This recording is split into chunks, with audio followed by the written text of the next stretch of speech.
इसके बाद हमारा क्वेश्चन है क्वेश्चन नंबर 10।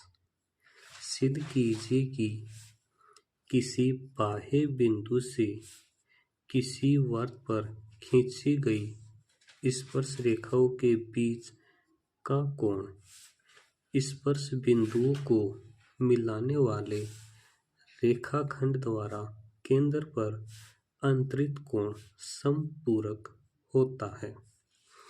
अब हम बात करते हैं सबसे पहले समपूरक कोण होता कौन सा है। समपूरक कोण वो होता है जिनमें दो कोणों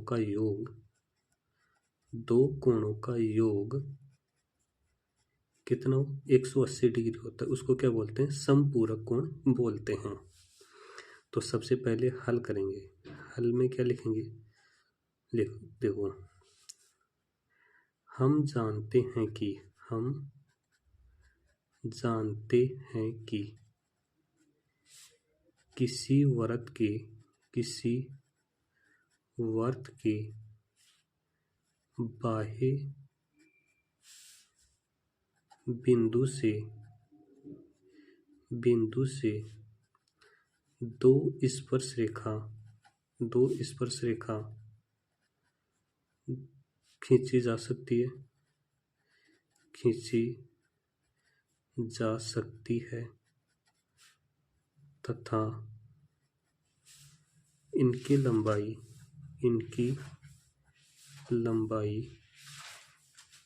सदैव बराबर होती है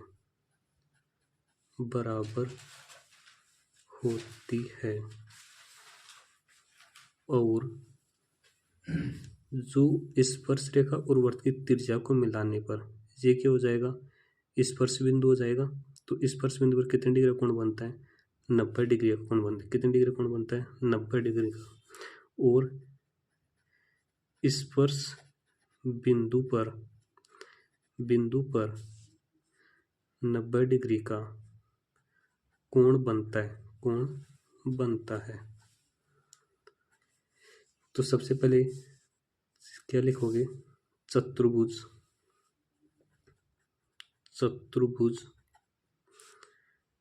ORPQC ये चतुर्भुज हो गए।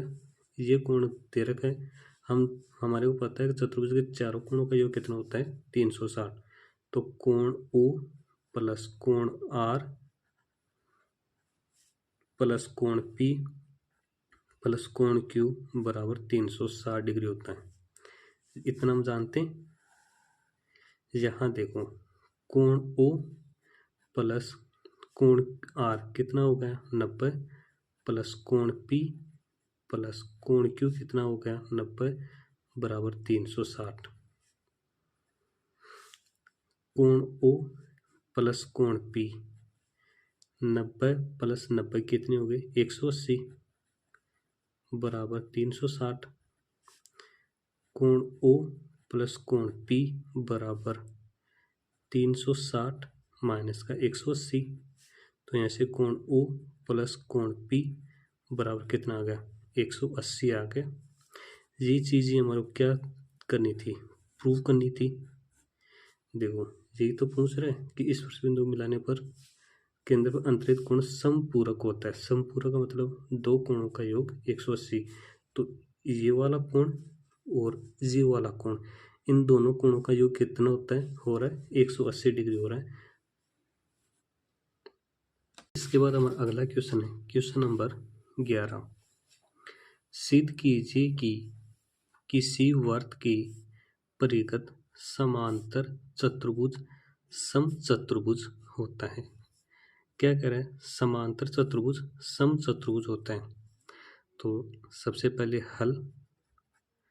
हल में क्या सिद्ध करना है, तो सबसे पहले लिख दो सिद्ध करना है क्या, समचतुर्भुज करने का मतलब ऐसा चतुर्भुज जिनके चारों साइड की होती है बराबर। तो चारों साइड का मतलब AB बराबर BC बराबर CD बराबर DE। ये हमारे को क्या करना है, सिद्ध करना है। और ये सम क्या दे रखा है, समांतर चतुर्भुज। समांतर चतुर्भुज होता है क्या है कि जिसके आमने सामने की भुजा क्या हो बराबर हो, वो क्या होता है समांतर चतुर्भुज होता है। तो हम जानते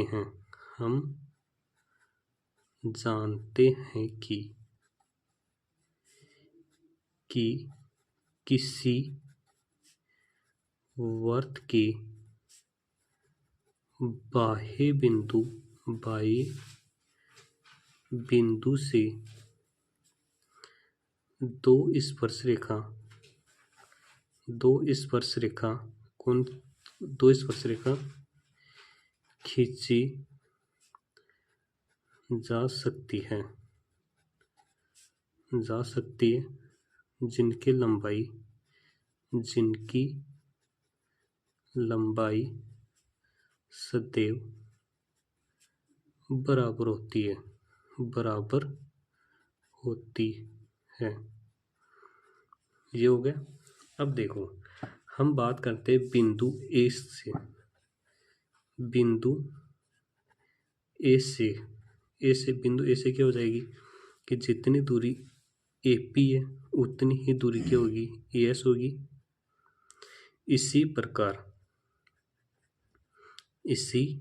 प्रकार बिंदु B के लिए क्या हो जाएगी, जितनी दूरी BP है उतनी ही दूरी क्या हो जाएगी BQ हो जाएगी।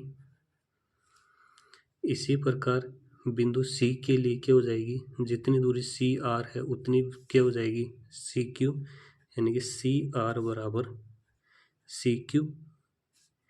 और बिंदु D के लिए भी ऐसे DR और DR बराबर DS। इसको नाम देते हैं समीकरण 1, समीकरण 2, ये समीकरण 3 और ये हो गई समीकरण 4। अब यहाँ लिख दो समीकरण 1, 2, 4 को जोड़ने पर तो क्या बन जाएगा, देखो AP plus BP plus CR plus DR बराबर AS plus DS plus BQ plus CQ। AP plus BP, यहाँ से यहाँ तक दूरी देखो, ये हो गई AP और ये हो गई BP, तो पूरी दूरी क्या हो जाएगी AB हो जाएगी। तो हम इसकी जगह क्या लिख सकते हैं, AB लिख सकते हैं, ये हो गया AP। ऐसे देखो CR प्लस DR पूरी क्या हो जाएगी CD हो जाएगी बराबर AS प्लस DS, ये हो गई AS और ये हो गई DS, तो AS और DS क्या हो जाएगी AD हो जाएगी प्लस BQ प्लस CQ, ये हो गई BQ और ये हो गई CQ, पूरी दूरी क्या हो जाएगी BC हो जाएगी BC। अब देखो हमारे को दिया है ये क्या है, एक समांतर चतुर्भुज है, इसको नाम दे समीकरण 5। समीकरण 5 समांतर चतुर्भुज है। समांतर चतुर्भुज का मतलब कि AP बराबर क्या होगी, AP बराबर CD और BC बराबर AD, यानी कि ये वाली इसके बराबर और ये वाली इसके बराबर, ये क्या होती है समांतर चतुर्भुज में होती है। अब देखो यहाँ लिख दो समीकरण 5 से क्या हो जाएगी, देखो AP इसके जगह क्या आ जाएगा बराबर, तो क्या हो जाएगी AP बराबर BC बराबर CD बराबर AD। ये समीकरण 6 बन गई। और ये समीकरण 6 बन गई, यही चीज़ हमारे को क्या करनी थी, सिद्ध करनी थी। देखो यही चीज़ हमारे को क्या करवा रहा है, सिद्ध करवा रहा है। तो समीकरण अच्छा से अब ये चीज़ क्या हो रही है, सिद्ध हो रही है।